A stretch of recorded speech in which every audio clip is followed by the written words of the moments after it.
दोस्तों, dear students, good morning. मैं Girish Kumar JAC board के मॉडल पेपर के साथ ये मेरा क्लास है, सेशन है।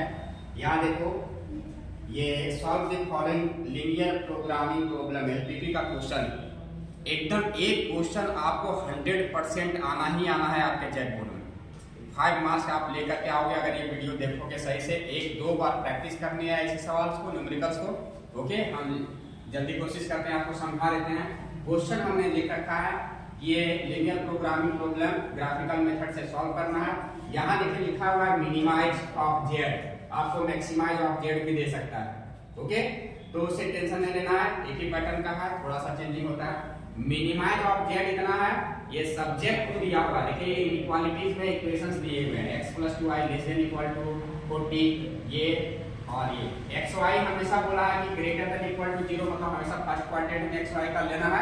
यहाँ पर मतलब फर्स्ट क्वाड्रेंट आने का मतलब x y एक्सिस के फर्स्ट क्वाड्रेंट में पॉजिटिव वैल्यू लेना है। अब देखो कि हम इसको x + 2y ≤ 40 है, इनइक्वालिटीज में है। देखिए हम इसको मान लेते हैं कि लेट x + 2y = 40, जैसे हम लोग 10th क्लास वगैरह में इक्वेशंस पढ़ते थे, जानते थे, हम वैसा इसको सेट कर लेंगे। ये 3x + y > है, इसको हम इसका 30 कर दिए। अभी एक आपको डिटेल समझाने के लिए हमने टाइम बचत के लिए लिख रखा है, आप कर लोगे एग्जाम में, ऐसा ही कॉपी करना है। अब देखो एक बार हम इसका ग्राफ कैसे बनाएंगे, यहाँ तक करने के बाद इसी इक्वेशन को इक्वल टू 40, इसको इक्वल टू 30, 4x + 3y = 60 हमने लिख रखा। अब इसका ग्राफ कैसे बनेगा, मेन ग्राफ देखना, क्योंकि 2 मार्क्स आपको ग्राफ में मिलने हैं और 3 मार्क्स जो है सो कैलकुलेशन में मिलने हैं, इसलिए ग्राफ को अच्छे से साफ सुथरा बनाना है। पहले ग्राफ हम अच्छे से बना लेते हैं, ड्रॉ कर लेते हैं। यहाँ देखो पहला इक्वेशन जो है x + 2y = 40 है। हम एक बार क्या करेंगे, ऐसा वैल्यू लेंगे जो कैलकुलेशन में भी आसान हो और मेरा काम बन जाए। तो देखिए हम एक बार x = 0 पुट करते हैं। x = 0 पुट करेंगे तो 2y = 40, y मतलब कितना आ जाएगा, 20 आ जाएगा। ओके, तो देखिए ये पॉइंट, ये 0 और 20 कहाँ मिलेगा दोस्तों, ये ध्यान देना। ये x एक्सिस है ये, और ये y एक्सिस है, यहाँ x डैश है, ये y डैश है, आप अच्छे से करना, y डैश है। x 0 कहाँ होता है, y एक्सिस पर x 0 होता है, और y 20 जाना है। 0 से +20 ऊपर की ओर जाएगा। सपोज करिए कि ये 20 यहाँ मिल रहा है, तो यहाँ इसका कोऑर्डिनेट हो जाएगा दोस्तों x 0 और y 20।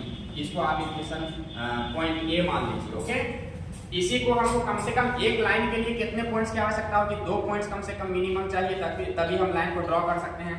अब हम y = 0 पुट कर देते हैं इसी इक्वेशन। देखिए यहाँ y = 0 अगर पुट करेंगे, ये 0 हो जाएगा, x = 40 निकल जाएगा। x 40 किधर आएगा दोस्तों, y 0 कहाँ होता है, x एक्सिस पर, और x 40 कहाँ आएगा, सपोज करिए कि 10, 20, 30, 40 यहाँ पर ये 40 आएगा। इसका मतलब हो गया कि x यहाँ पर 40 है और y कोऑर्डिनेट यहाँ 0 है। इसको हम पॉइंट B मान लेंगे। यहाँ देखिए इक्वल टू का भी साइन है, इसलिए इक्वल टू का साइन में हम इसको क्या करेंगे, पूरा फ्री हैंडेड इसको, इस पॉइंट को, दोनों पॉइंट को हम फाइंड कर देंगे इस टाइप से। तो दोस्तों ये ग्राफ मिल गया मेरा x + 2y = 40 का। ओके, अब इसको आप अगर चाहो तो यहीं पर चेक कर सकते हो कि ये ग्राफ का जो सिचुएशन होगा, ये इधर आएगा, डाउनवर्ड डायरेक्शन में जाएगा या अपवर्ड डायरेक्शन में जाएगा। तो हम क्या करते हैं, ये हम थ्योरी डिटेल्स पढ़ा रखे हैं, ऐसा पॉइंट चूज करते हैं जो इस लाइन पर नहीं आ रहे। तो देखिए यहाँ 0, 0 जो है इस लाइन पर नहीं आ रहा, तो हम अब इस इनइक्वालिटी में 0, 0 पुट करके देखेंगे। तो देखिए यहाँ से फ्रॉम 1 से ये हम करेंगे, अगर कि 0, 0 पुट करेंगे तो ध्यान दीजिएगा 0 + 0, 0 + 0 मतलब 0 आएगा। 0 > 40 मतलब लेस देन 40 है। ये सिचुएशन ट्रू दे रहा है, ये सिचुएशन क्या दे रहा, सही दे रहा। इसका मतलब ये किधर आएगा, इसका डायरेक्शन जो होगा जिधर 0 है, अगर ट्रू आ रहा है, हम 0 लिए तो 0 की तरफ इसका सॉल्यूशन इधर आएगा। दोस्तों इसको हम 0 मार्क इधर कर दिए। अगर यहाँ फॉल्स आता तो इसका डायरेक्शन किधर जाता, ऊपर की ओर जाता। ओके, नेक्स्ट अच्छे से आप देखना, इसका काम अभी हो गया है फर्स्ट इक्वेशन का। सेकंड इक्वेशन में हम आएंगे 3x + y = 30, तो फिर वही काम करना है, x के जगह 0 पुट करना है। x के जगह हमने 0 पुट किया तो y आया 30। देखिए इसके ऊपर एक पॉइंट मिलेगा हमको, यहाँ पर x 0 है और y 30 है। ओके, इसका नाम हम C दे रहे हैं। और फिर उसी तरह से सिमिलरली इसी तरह एक बार हम y0 पुट करेंगे यहाँ पर, तो y0 पुट किए, देखिए 3x बराबर 30, मतलब x बराबर कितना गया 30/3, मतलब 3 से इसको डिवाइड करेंगे तो x का मान कितना आएगा 10 आएगा। तो x का मान यहाँ देखिए 10 इधर कहीं आएगा, है ना दोस्तों। इसका मान x का 10 आ गया और y0 आ गया, इसको t मान लेते हैं। अब ये पॉइंट और ये पॉइंट को मिला देंगे तो यहाँ से एक ग्राफ बनेगा इस टाइप से। ये इक्वेशंस बन गया, एक इसका बन गया ग्राफ, तो ये बन गया 3x plus y equal to 30 का। ओके, अब देखिए इसका डायरेक्शन चूज कर लेते हैं, फिर इसी तरह से हम फ्रॉम 2 से लेते हैं दोस्तों।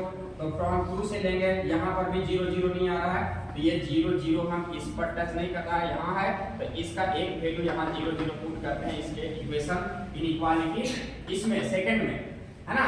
तो यहाँ पर 0 0 पुट करेंगे तो देखिए ये 0 ले और ग्रेटर देन इक्वल टू 30, ये देखिए यहाँ पर ये 0 0 पुट करने से ये सिचुएशन क्रिएट हो गया 0 ग्रेटर देन और इक्वल टू 30। ये कभी पॉसिबल है, कभी नहीं, इसका मतलब ये फॉल्स आ रहा है। तो फॉल्स आ रहा है तो इसका डायरेक्शन जो है सो 0 0 की तरफ इधर नहीं आएगा, बल्कि उल्टा साइड में इधर जाएगा, इधर जाएगा, इधर जाएगा। ओके, बात में आ रही है। सिमिलरली अब हम थर्ड इक्वेशन को देखते हैं, यहाँ x0 पुट करेंगे तो y 20 आएगा, तो देखिए इसी पॉइंट पर आ गया मेरा, पहले से ये मिला हुआ है। फिर हम y0 पुट किए तो 60/40, x का मान 15 आएगा, x का मान 15 कहाँ आएगा दोस्तों, देखिए यहाँ बीच में आएगा, x का मान इसको यहाँ पर ले लीजिए, ये इसका मान ले लीजिए e, है ना, e ले लेते हैं, और इसका कोऑर्डिनेट यहाँ आ गया 15 और 0 e का, और ये पॉइंट ये है। तो दोस्तों ये पॉइंट जो है सो देखिए इधर से कैसे करके हम ले जाएंगे, ये ग्राफ, ये लाइन जो है सो इस टाइप से जाएगा, आप स्केल से रख करके अच्छा से मिला लोगे इसको, ठीक है। अब ये मेरा ग्राफ बन गया किसका, 4x plus 3y equal to 60 का। ओके, अब यहाँ से फिर हम फ्रॉम थर्ड से जाएंगे, 0 0 पुट करेंगे, तो यहाँ देखिए ये 0 0 पुट करने से 0 is greater than equal to 60, ये भी मेरा फॉल्स दे रहा, ये कभी संभव नहीं है। तो अब इसका जो है सो 0 की तरफ नहीं आएगा, ये ग्राफ से किधर जाएगा, ऊपर की ओर जाएगा। बस में आ रही है। तो इतना दूर तक काम हुआ आपको ये पिक्चर मतलब ग्राफ ड्रॉ करने का। अब यहाँ पर फिजिबल रीजन खोजना है दोस्तों। फिजिबल रीजन मतलब जिस क्षेत्र में सॉल्यूशन हमको मिलेगा, है ना, कॉमन क्षेत्र जिसको बोलते हैं, तो उसको कैसे खोजते हैं। अब इसको देखिए कि हमको यहाँ पर दिया हुआ कि एक्स वाई पॉजिटिव है, मतलब हमको काम सिर्फ करना है फर्स्ट क्वाड्रेंट में। अब काम जैसे फर्स्ट क्वाड्रेंट में करना है, देखिए ये वाला ग्राफ कह रहा है कि नीचे आ रहा है, ये वाला कह रहा है ऊपर जा रहा है, और ये वाला भी कह रहा है ऊपर जा रहा है। मतलब देखिए ये सिचुएशन कैसे आ रहा है, ये इधर जा रहा है, ये इधर जा रहा है, और ये वाला पार्ट इधर जा रहा है। मतलब ये पार्ट जब आप ग्राफ पेपर पर प्लॉट करोगे तो ये वाला फिजिबल रीजन यहाँ पर आएगा। ये क्या आएगा दोस्तों, अच्छे से इसको ड्रॉ करना ग्राफ पेपर पर, इसको या फिर ग्राफ पेपर मिलेगा या फिर अच्छे से आप यहाँ से देखिए ये पॉइंट आपको मिल गया, इसी को बोलते हैं फिजिबल रीजन। ओके, हाँ दोस्तों ये देखिए हमने थोड़ा सा ये फिगर को जूम किया, है ना। अब देखना यहाँ पर जो है सो ये आपको ये फिजिबल रीजन समझ में आ रहा होगा कि ये वाला पार्ट मेरा शेडेड पार्ट है, फिजिबल रीजन है। तो यही पॉइंट जो कॉमन पॉइंट आ रहा है, देखिए ये जो ये चारों पॉइंट जो है, ये पॉइंट तो हमको पहले से मिला हुआ था, लेकिन ये दोनों पॉइंट नहीं मिला हुआ।